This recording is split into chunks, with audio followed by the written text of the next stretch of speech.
One of the worst kind of pains that a human has to go through, everybody has to go through it. It's the loss of a parent.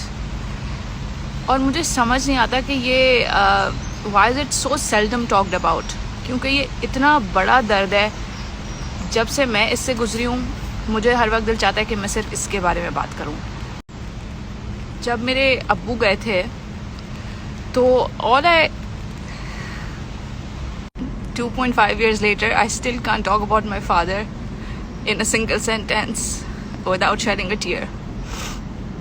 तो जब मेरे अब्बू गए थे तो मैं all I wanted to talk about was him and the loss that I'm bearing. इतना important है उस वक्त आपको अपने फ्रेंड्स के लिए और कज़न्स के लिए सपोर्टिव होना. मैं इनफ एम्फसाइज नहीं कर सकती. मैंने इतने अरसे तक ये बात नहीं की क्योंकि मुझे पता था कि जब मैं करूँगी तो मुझे रोना आने लगेगा. फिर भी अब 2.5 साल बाद भी कर रही हूँ तो इट्स स्टिल द सेम. उस वक्त जो मेरे दोस्त मेरे साथ थे और जो कज़न्स मेरे साथ थे उनकी बहुत स्पेशल जगह है मेरे दिल में. मेरे कुलीग्स को लगता था शायद कि अगर वो मुझसे बात करेंगे तो मुझे याद आएगा तो मुझे और तकलीफ़ होगी, तो उन्होंने बात नहीं की ताकि भूल जाए. और मैं उनको बेनिफिट ऑफ डाउट देती हूँ कि उनको लगता होगा कि टॉपिक चेंज करके वो मेरा दिल वो कर देंगे, मेरा माइंड डाइवर्ट कर देंगे. लेकिन ऐसा नहीं है. जिसका जाता है उसके दिल में जो है ना एक टीस की तरह चुभ रहा होता है मुसलसल. तो brushing it under the carpet is not the solution. उस पीरियड में आपके फ्रेंड को, आपके कज़न को, आपके सिबलिंग को बहुत ज़रूरत होती है आपकी सुनने की. Talk about their grief, talk to them, sit with them, tell them to speak to you. उनसे बोलें अपना दिल खोल के मुझसे बात करो. आई नो कि जब आपने कोई ऐसा लॉस नहीं बियर किया होता तो आपको दूसरे से बात करते हुए यही हो रहा होता है, जो कि बहुत जेन्युइन फीलिंग है. ये फील हो रहा होता है कि मैं क्या बोलूँ, मैं आखिर उससे कैसे बात करूँ, मेरी तो हिम्मत ही नहीं हो रही है. ये फील हो रहा होता है. लेकिन उस एक थॉट को सिर्फ पसे पुष्ट रख के अगर आप एक्चुअली उस बंदे से रीच आउट करें ना, it's very easy because that person he is dying to speak about it. जब भी मैं किसी नए पर्सन से मिलती हूँ जिसका मुझे पता चलता है कि उनका पेरेंट का लॉस हुआ है और वो उनके बारे में बात करना शुरू होते हैं, पूरा चेहरा,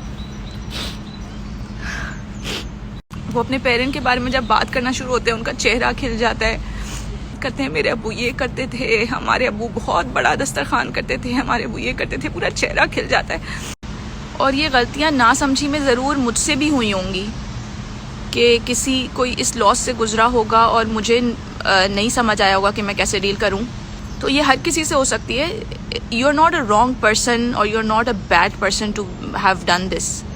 मेरे बस दिल में यह है कि they could have done better and I could have done better and you could do better in the future.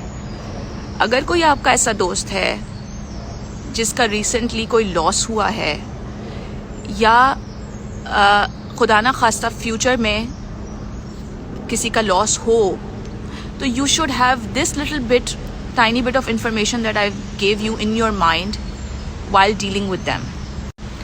तो उस फ्रेंड से बात कीजिए, उसका हाथ पकड़िए, उसको हक करें, उसको अब उनके पेरेंट की बात कीजिए, दुआ करें, उनको रिमाइंड कराइए कि अपने पेरेंट के लिए दुआ किया करो, कुरान पढ़ा करो ताकि उनको कोई फ़ायदा मिले, उनके लिए सदका दिया करो.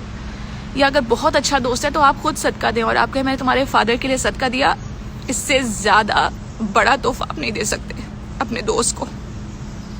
इस बात को यहाँ पर रैप अप करते हैं इसके साथ कि मेरे शफीक प्यारे रहमदिल अब्बू के लिए दुआ कीजिएगा कि जिस तरह उन्होंने बचपन में हम पर शफ़क़त रखी वैसे अल्लाह उनके साथ शफीक रहे. आमीन.